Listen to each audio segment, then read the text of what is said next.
Fort Campbell sits right on the border between Kentucky and Tennessee. It's one of the biggest Army bases in America and home to some of our most elite soldiers. The famous 101st Airborne Division calls this place home, along with the Green Berets and the deadly Night Stalkers helicopter unit. Most people who visit Fort Campbell only see the main part of the base, the neat rows of buildings, the commissary, the family housing areas. But that's just a tiny piece of what Fort Campbell really is. The Real Fort Campbell stretches across 93,000 acres of wild, untamed land. Dense forests that seem to go on forever. Rolling grassy fields. Winding streams and hidden lakes. This massive wilderness is simply called the Back 40 by the soldiers who train there. It's an old American saying. Farmers used to call the furthest, most remote part of their land the Back 40. At Fort Campbell, it's where America's finest soldiers go to practice the most dangerous parts of their job.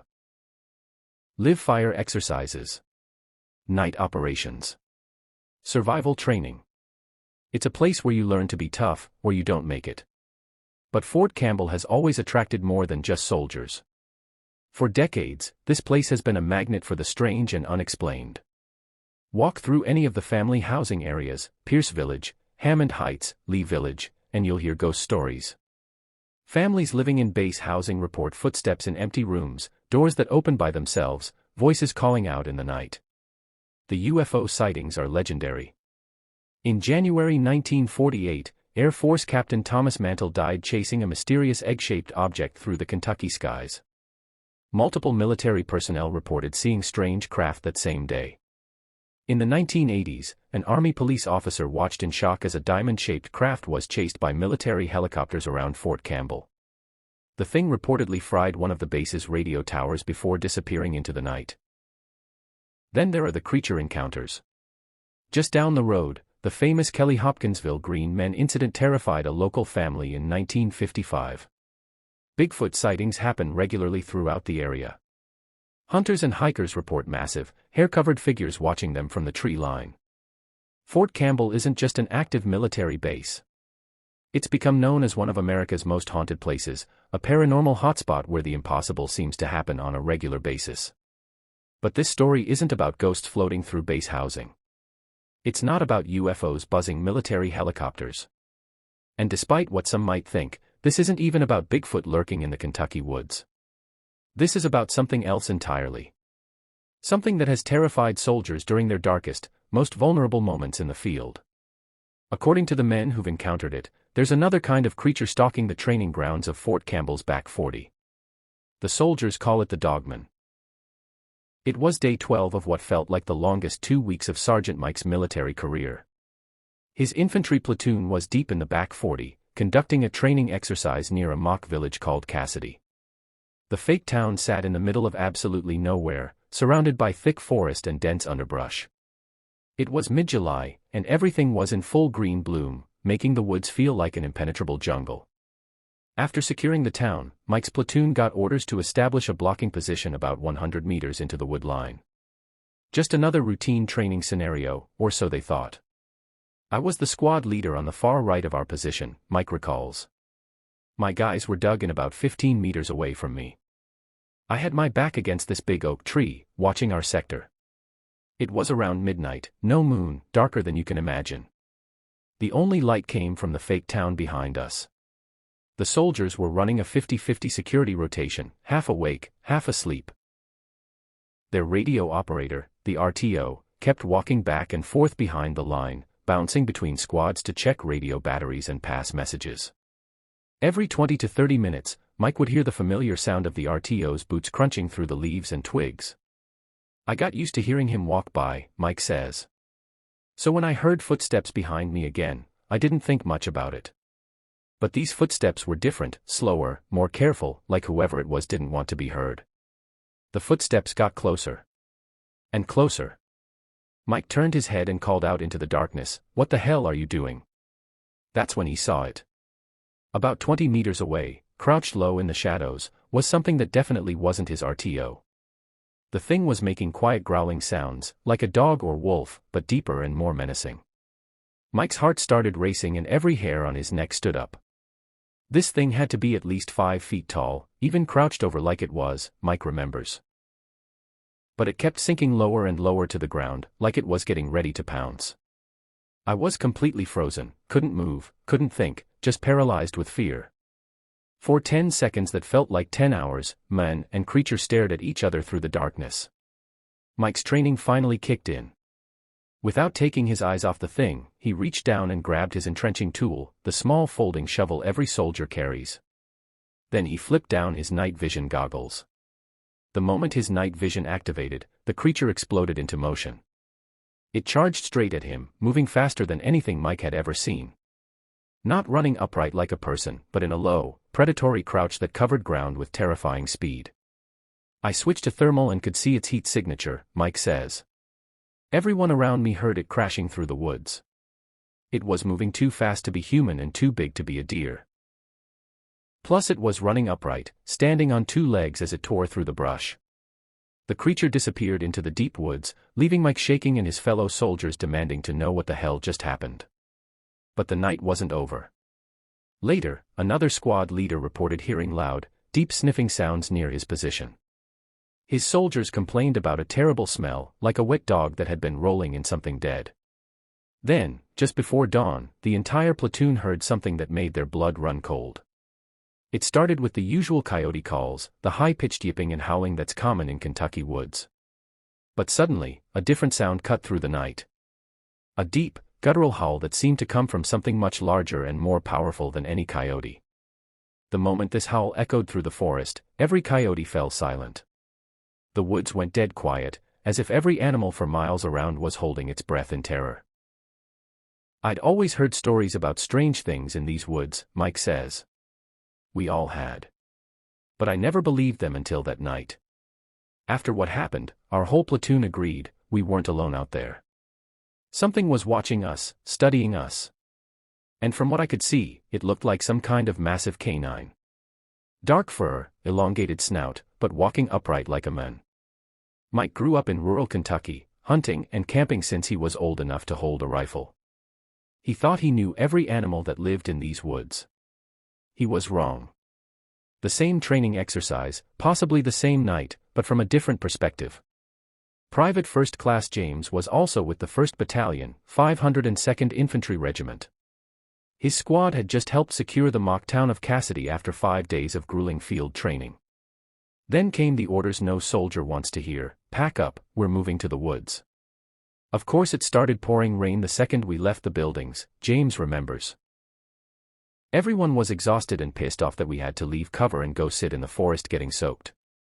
There was a lot of the usual, why is it always our platoon, complaining.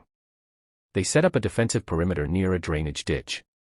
James found himself positioned with his squad leader and their machine gun team, all of them leaning back against trees, waiting for new orders.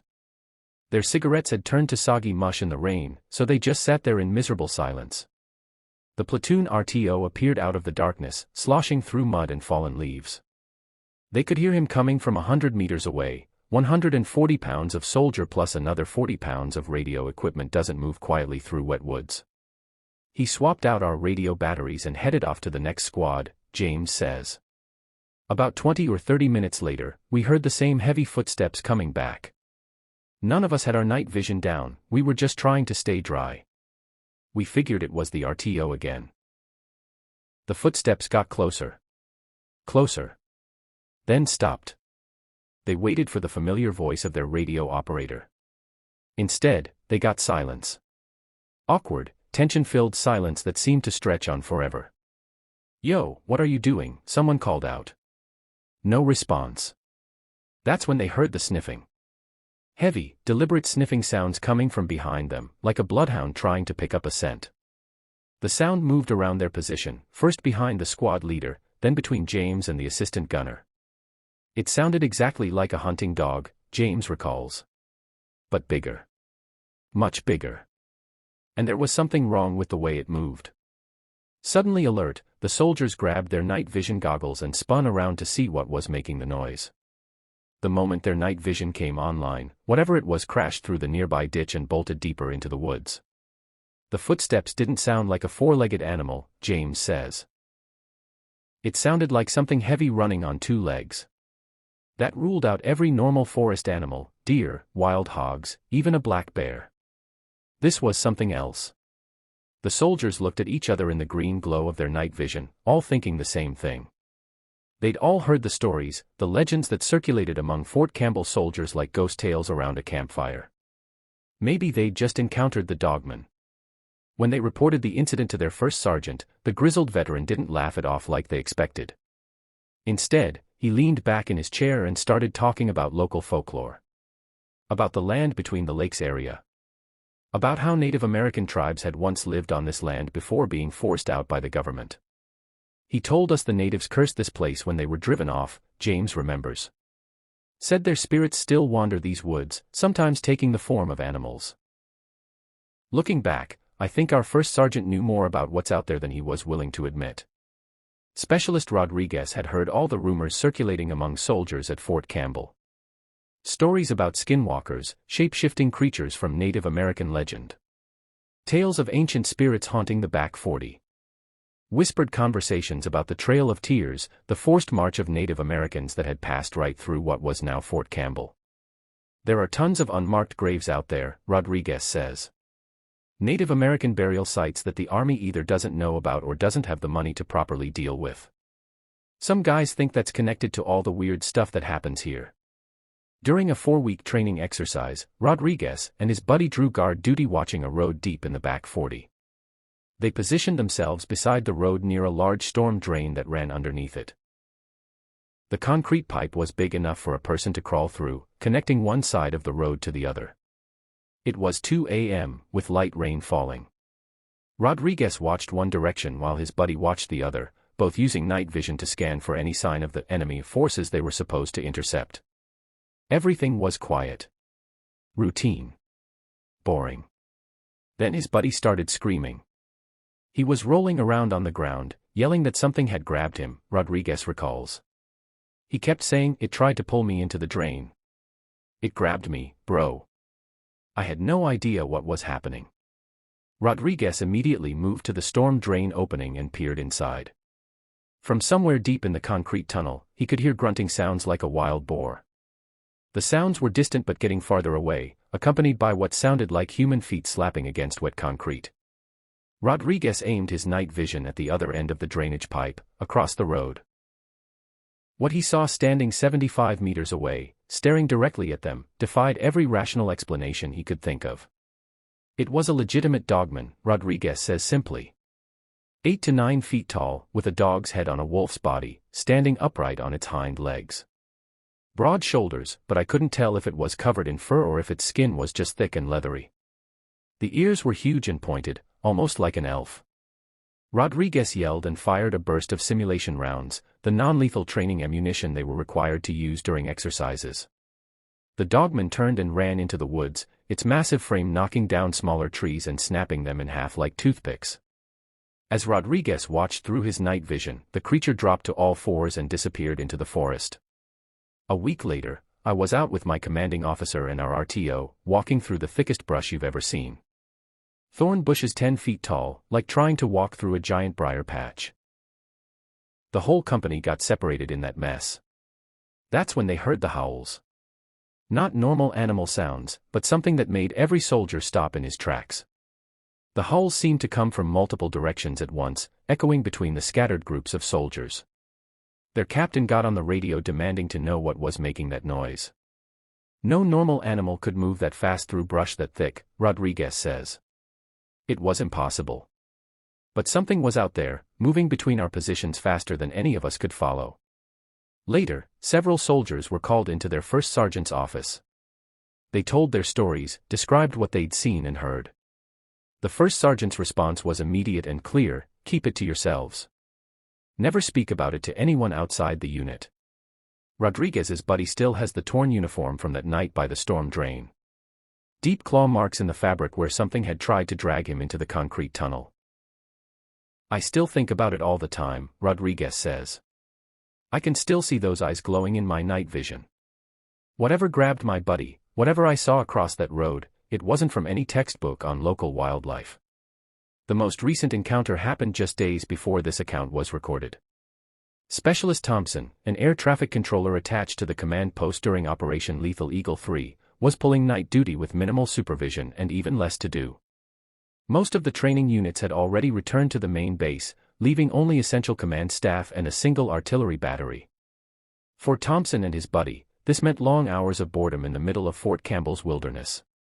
We decided to take a little nighttime walk, Thompson admits. Technically we weren't supposed to leave the command post, but there was nothing happening and we were going stir-crazy. They snuck past the road guard.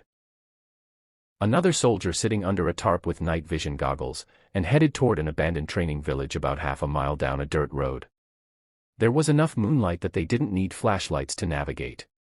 The village consisted of 6 wooden huts and 6 concrete buildings, all designed to simulate a foreign town for training purposes. But these particular structures hadn't been used in years. Tall grass grew between the buildings. Doors hung off their hinges. Windows were either broken or boarded up. The whole place gave me the creeps, Thompson says. It looked like something out of a horror movie. Most of the doors were locked, but one wooden building had its door hanging open just a crack. Standing in the moonlight, staring at that partially open door, Thompson couldn't shake the feeling that something was inside waiting for them. They approached carefully. Thompson's buddy reached out to push the door open wider. The moment he touched the door, the entire back wall of the building started shaking violently. Loud kicking and scraping sounds came from inside, like something large was trying to dig its way out. Both soldiers jumped back, expecting something to come charging through the doorway. But after a few seconds, everything went quiet. Thompson's buddy pushed the door fully open, and they shined their red-filtered flashlights inside. The room was completely empty except for one disturbing detail, a large area where gravel flooring had been scraped away, revealing fresh dirt underneath. The back wall had a massive hole torn through it, with deep ruts below the opening. It looked exactly like what you'd see if you put a big dog against a wall, Thompson explains. The animal would dig under the barrier to get through. But this hole was huge, big enough for something much larger than any normal dog. As they stood there trying to process what they were seeing, rustling sounds came from the tall grass behind them. They turned and saw what initially looked like a powerful, muscular man crouched in the grass with just his head visible above the weeds. But it wasn't a man's head. It was definitely wolf-like, with reflective eyes that seemed to glow in the moonlight, Thompson says. I wanted to believe it was just a coyote, there are plenty of them on base. But no coyote is built like that. The head was too big, the shoulders too broad. For several long seconds, humans and creature watched each other in complete silence. Thompson's buddy finally raised his arms and stomped forward, using the standard technique for scaring off wild animals. The dogman barely reacted. It just slowly lowered its head back down into the grass and disappeared from view. We knew we had to get out of there immediately, Thompson says. We backed away, watching each other's backs, trying to move quickly without running. The whole time I felt like we were being stalked, like something was following us just outside our vision. They snuck past the road guard again and made it back to their command post, where they finally felt safe enough to talk about what they'd experienced. I still can't fully explain what we saw, Thompson concludes. But the fear I felt looking at that thing was unlike anything I'd ever experienced. It was primal terror, like every instinct in my body was screaming that I was in the presence of a predator. The dogman legend stretches back centuries, long before Fort Campbell existed, long before European settlers arrived in Kentucky and Tennessee.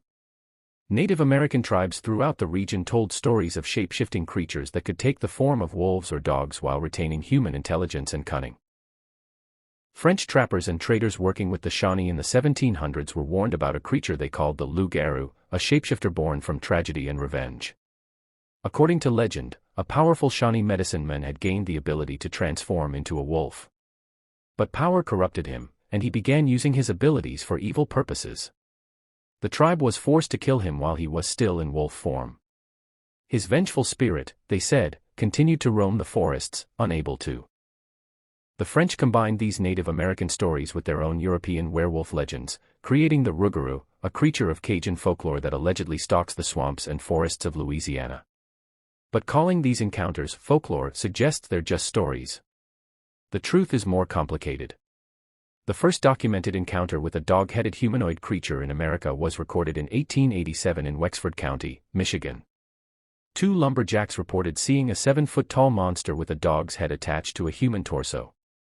The creature had glowing blue or amber eyes and produced a howl that sounded disturbingly human. Most importantly, it walked upright on two legs like a person. Since that first sighting, hundreds of encounters have been reported throughout Michigan's northwest Lower Peninsula. The creature became known as the Michigan Dogman, and it's taken seriously enough that the state has unofficial researchers tracking sightings and patterns. The Kentucky-Tennessee Dogman gained national attention in the late 1970s or early 1980s after a horrific discovery in the land between the lakes National Recreation Area. A family from Florida, parents and two children named Bradley and Megan, were found brutally killed in their RV at a remote campground. The scene was so gruesome that details were kept from the public. According to leaked reports from law enforcement, the parents were found torn apart inside their RV. But young Megan's remains were discovered dragged high up into a tree, as if some incredibly strong creature had carried her body into the branches. Deputy Philip Douglas and State Trooper William Folsom were the first responders to discover the scene. Both men reportedly requested transfer shortly afterward and refused to discuss the case publicly. Official police reports from the incident are nearly impossible to find. Most law enforcement agencies would classify such an attack as the work of a large wild animal. A bear, perhaps, or a pack of wild dogs. Officially acknowledging the possibility of an unknown creature would create more problems than it would solve. But the story spread throughout the region anyway. The land between the lakes area, located just 16 miles from Fort Campbell, became known as the home of the Beast of LBL. In 2020, a journalist for the Hoptown Chronicle interviewed Carlin Lewis, a public affairs specialist with the U.S. Forest Service. When asked about the creature legends, Lewis gave a carefully worded response. "We have no evidence, records, or documentation of any validated sightings of the beast. Some of our staff have worked on land between the lakes for many years. A lot of them know every nook and cranny. They've never seen anything that would point back to a beast existing." But Lewis's statement, while technically accurate, doesn't address the experiences of hunters, campers, and hikers who continue to report strange encounters in the area. Park rangers regularly field questions from nervous campers about unexplained howls heard during the night. Hunting guides report that experienced outdoorsmen often refuse to hunt certain areas, claiming they feel like they're being watched. The Dogman legend has become controversial among some former residents of the land between the lakes region. Hundreds of families were forced to relocate in the 1940s when the Tennessee Valley Authority built Kentucky Lake and Lake Barkley for flood control and hydroelectric power generation. These displaced families lost ancestral homes, farms, and communities that had existed for generations. Many descendants of these families feel that monster legends disrespect their heritage and the memory of their lost communities. They point out that the land between the lakes area contains hundreds of family cemeteries, sacred ground that deserves respect, not sensationalized creature stories. It's a valid concern. But it doesn't change the fact that credible people continue to report encounters with something that doesn't match any known animal species. What makes Fort Campbell such a hotspot for paranormal activity? The base sits at the intersection of several unusual factors that might contribute to strange encounters. First, there's the sheer size and wildness of the back 40. At 93,000 acres, it's larger than many national parks, with vast stretches of wilderness that are rarely visited by anyone except soldiers during training exercises. If an unknown creature wanted to avoid human contact, it would be hard to find a better hiding place. Second, Fort Campbell sits just 16 miles from the land between the lakes area, which has its own long history of dogman sightings. If the same creature or creatures are responsible for encounters in both locations, the proximity would explain the similarities in witness accounts. Third, there's the historical factor. The Trail of Tears, the forced relocation of Native American tribes, passed directly through what is now Fort Campbell. Thousands of Native Americans died during this journey, and many were buried in unmarked graves throughout the region.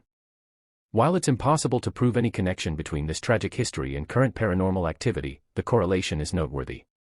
Some researchers have suggested that Fort Campbell sits at the intersection of several ley lines, hypothetical alignments of ancient sites that some believe carry spiritual energy.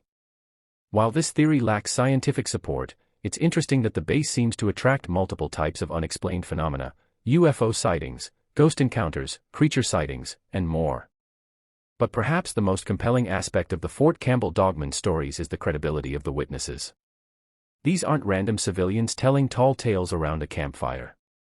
These are trained military personnel. Soldiers who've been taught to observe, assess threats, and report accurately under pressure.